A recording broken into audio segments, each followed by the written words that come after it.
Mister जिन, आपको 66वें जन्मदिन की ढेर सारी शुभकामनाएं। सभी लोग मिस्टर जिन को शुभकामनाएं दे रहे थे। उनके बेटे और उनके पोते उनके साथ थे।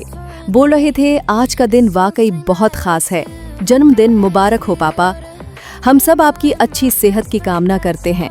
हैप्पी बर्थडे दादाजी। सभी लोग मिस्टर जिन को बधाइयां दे रहे थे और एक तरफ मेरे मम्मी पापा पार्टी में काम करने वाले वेटर की तरह काम कर रहे थे। लेकिन मुझे बहुत बुरा लग रहा था। एक तरफ सभी लोग पार्टी के मजे ले रहे थे और हमें काम करना पड़ रहा था। अरे जरा टेबल पर कुछ और खाना लाओ। ओ यौन, एक बर्फ वाला ठंडा पानी ले आओ। और हाँ, ये खाली प्लेटें भी हटा दो। अब भी वहीं क्यों खड़े हो? सब तुम्हारा इंतजार कर रहे हैं। मुझे ये सब सुनकर बहुत गुस्सा आ रहा था कि वो लोग हमें इस तरह ट्रीट कर रहे हैं। आप सभी को इंतजार करवा रही हो। यहाँ आओ और काम करो। ओह ठीक है, ये लोग तो हद कर रहे हैं। मेरी माँ से भी बिना सोचे समझे काम करवा रहे हैं और मैं भी, जबकि यहाँ 10 से ज्यादा सर्वर मौजूद हैं। मुझे मेरी मम्मी देखते हुए बोलती है, दोजुन तुम वाकई बहुत अच्छे बच्चे हो। मैं अब भी खुद को बिल्कुल अलग इंसान की तरह जीते हुए थोड़ा अजीब महसूस करता हूँ। लेकिन अगर मैं आज इस नई जिंदगी में ढल पाया हूँ तो वो सिर्फ दोजुन की माँ की वजह से है। उनकी दयालुता बेमिसाल है और बहुत अच्छी है। अब आलसी मत बनो। अगर तुम्हारा काम खत्म हो गया है तो जाओ बर्तन धो। ठीक है, मुझे धैर्य रखना होगा। मैं सब कुछ सहूंगा। मैं ये पक्का करूंगा कि मेरी माँ को वो इज्जत मिले जिसकी वो हकदार हैं, चाहे इसके लिए मुझे कुछ भी करना पड़े।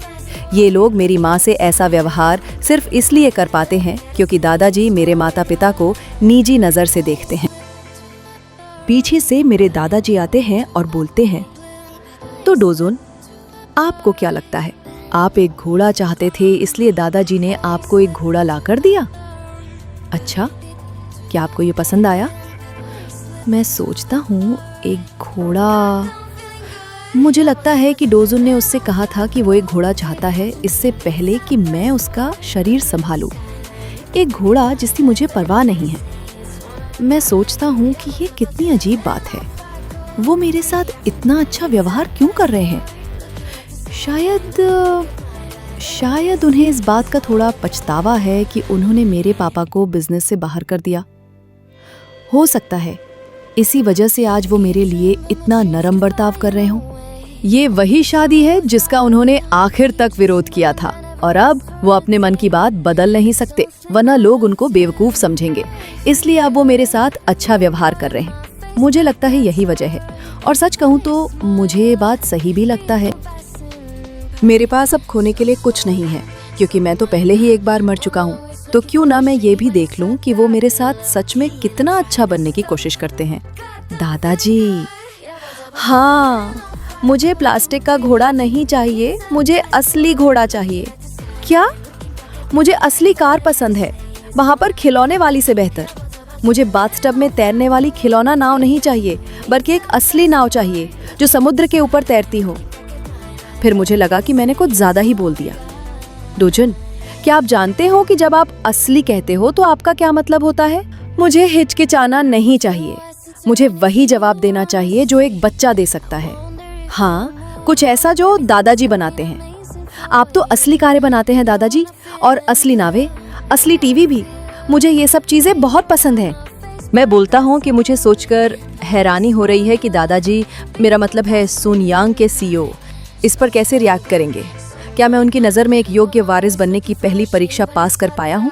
दादाजी कहते हैं कि डोजुन, तुम्हें जो चाहिए वो पाने के लिए बहुत मेहनत करनी पड़ेगी। तुम्हें बहुत सारे मुश्किल काम करने होंगे। हो सकता है इसमें तुम्हारी जान भी जोखिम में पड़ जाए या उससे भी बुरा कुछ हो सकता है। लेकिन अगर तुम्हें सिर्फ नकली चीज़ें पसंद हैं तो तुम्हें कभी ऐसे खतरों का सामना नहीं करना पड़ेगा। यार, मगर मैंने तो अपनी पूरी जान लगाकर मेहनत की थी। मेरी जान भी खतरे में थी और पिछले जन्म में तो इससे भी बुरा हुआ था मेरे साथ। मेरे दादाजी बोलते हैं कि इसके बारे में क्या ख्याल है, क्योंकि तुमने असली घोड़ा रखने की जिद की थी। ठीक है, तुम्हें असली घोड़ा मिलेगा, लेकिन एक शर्त पर। अगर तुम अपने रिपोर्ट कार्ड में सारे सब्जेक्ट में A ग्रेड लाओगे तो अगले जन्मदिन पर मैं तुम्हें असली घोड़ा दूंगा। मैंने तो अच्छे कॉलेज से ग्रेजुएशन कर लिया था। मैंने अपनी कामयाबी के लिए दिन रात मेहनत भी की थी और अब ये मुझसे कह रहे हैं कि प्राइमरी स्कूल के लेवल पे सीधे ए ग्रेड लाओ। दादाजी मुस्कुराकर बोलते हैं कि ये तो बहुत आसान होना चाहिए, है ना? मैंने भी हंसकर कहा कि बिल्कुल, ये तो मेरे बाएं हाथ का खेल है। लेकिन क्या पता, सच कहूं तो मैं खुद भी पक्का नहीं कह सकता कि सारे ए ला ही पाऊंगा। थोड़ी टेंशन तो है। ठीक है, मतलब मुझे अपने रिपोर्ट कार्ड में सीधे ए ग्रेड लाने हैं, है ना? हाँ, दादाजी भी इसका बेसब्री से इंतजार कर रहे होंगे। मैं सोचते ही जा रहा था कि मैं एक एक करके सब कुछ बदल दूंगा कि तभी पीछे से आवाज आता है कि अरे सुनो तुम दोनों, मेरे पीछे आओ। दादाजी ने कहा कि आप बच्चों को खेल के कमरे में खेलना चाहिए। मैं पीछे मुड़कर देखता हूँ तो घबरा जाता हूँ। वो तो वही आदमी है जो मुझसे कहता था, ह्योनवू, मुझे तुम पर अपनी पत्नी से भी ज्यादा भरोसा है। मेरी हत्या के पीछे का आदमी। मुझे शांत होने की जरूरत है, घबराने की कोई जरूरत नहीं है, क्योंकि मैं अभी ह्योनवू यून नहीं हूँ, मैं डो जुन जिन हूँ। मेरा भाई और मैं खेल के कमरे में जाते हैं। हम देखते हैं कि हम अकेले नहीं हैं। वहाँ सभी रिश्तेदारों के बच्चे थे।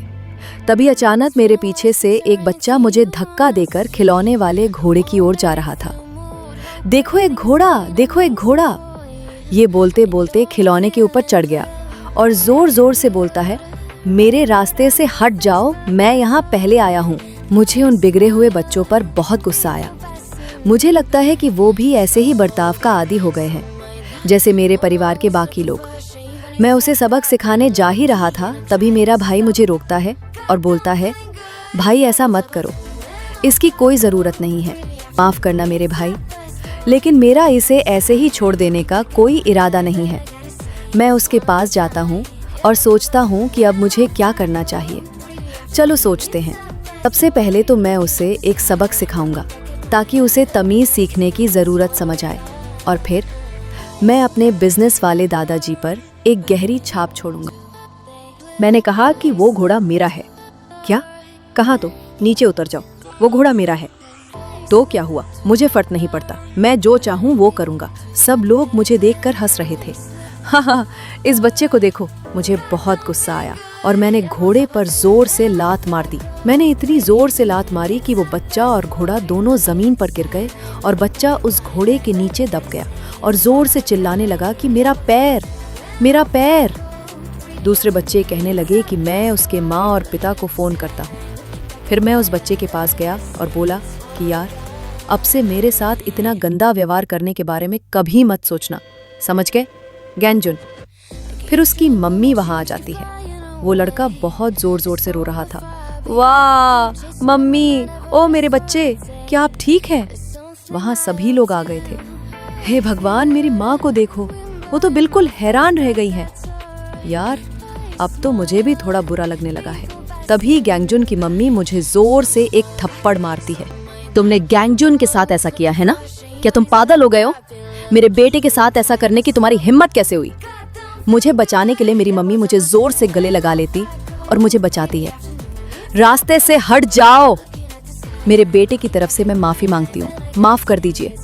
फिर वहां मेरे दादाजी आ जाते हैं। बोलते हैं कि आखिर हो क्या रहा है? क्या तुम्हें समझ नहीं आता? हमारे यहाँ अभी भी घर के बाहर मेहमान बैठे हैं। तमाशा बंद करो और गैंगजुन को फौरन अस्पताल ले जाओ। मिस्टर जिन कहते हैं कि डोजुन को छोड़कर सभी लोग चले जाएं। मैं और मेरी मम्मी दोनों घबरा जाते हैं। मैं आपसे बाद में मिलूंगा मम्मी। फिर मेरी मम्मी वहां से चली जाती है। दादाजी बोलते हैं, क्या आपने सच में ऐसा किया? मैंने कहा, हाँ, ये मैंने किया। क्यों? आपने ऐसा काम क्यों किया, खासकर अपने चचेरे भाई के साथ? मैंने कहा, क्योंकि वो मेरा घोड़ा है और आपने इसे मुझे उपहार के रूप में दिया था दादाजी। लेकिन गोजुन ने मुझे धक्का दिया और मुझसे पूछे बिना ऐसा व्यवहार किया जैसे कि ये घोड़ा उसका हो। इसलिए मुझे गुस्सा आया और मैंने उसे खत्म करने की कोशिश की। मैं इसे खुद ही नष्ट करना पसंद करूंगा, बजाय इसके कि कोई और आकर इसे मुझसे छीन ले। मैंने ये सब बातें दादाजी को बोल तो दी, अब देखना ये है कि वो इस पर कैसे रिएक्ट करेंगे। मुझे सच में जानना है कि वो मुझसे क्या कहेंगे। मुझे पहले से पता था। मुझे पता था कि यांग च्योल जिन अपने पोते पोतियों में ऐसा ही रवैया देखना चाहते हैं। एक साम्राज्य का राजा कभी भी अपनी जमीन का 1 इंच भी छोड़ना नहीं चाहता। ऐसा अरियल और जिद्दी स्वभाव जरूरी होता है। ताकि वो न सिर्फ युद्ध के मैदान में बल्कि जिंदगी के हर मोड़ पर अपने दुश्मनों को हरा सके। मेरे दादाजी ने कहा, मुझे पता है कि आपका मन अपने ही रिश्तेदार को चोट पहुंचाने का नहीं था, लेकिन फिर भी नतीजा ये हुआ कि उसे चोट लग गई, इसलिए इसके लिए एक सजा होनी चाहिए। क्या आप समझ रहे हैं? मैंने कहा, जी हाँ, मैं समझ गया दादाजी। वो कहते हैं, तो ठीक है, अब मेरे पीछे आओ। दादाजी मुझे एक कमरे में लेकर गए। जब मैं वहां गया तो मैं हैरान हो गया। ये तो वही जगह है जहां सून यांग के मुख्य बिल्डिंग की 27वीं मंजिल पर CEO का ऑफिस, यही यांगचे ओल जिन का असली दफ्तर है। असल में कंपनी के सारे बड़े और अहम फैसले यहीं पर लिए जाते हैं। ये जगह सिर्फ करीबी परिवार वालों और खास सहयोगियों के लिए ही है। सीधे शब्दों में कहें तो आप तभी यहाँ आ सकते हैं जब अपनी काबिलियत साबित कर दें। मैंने सून यांग परिवार के बटलर के तौर पर बहुत मेहनत की है। मैं इस हवेली में बहुत बार आया हूँ, लेकिन सच कहूँ तो मैं आज तक यांगचे ओल जिन के स्टडी रूम के अंदर कदम रखने के करीब भी नहीं पहुँच पाया था। लेकिन मैं यहाँ हूँ, बिल्कुल ऐसे ही अपने नए शरीर में।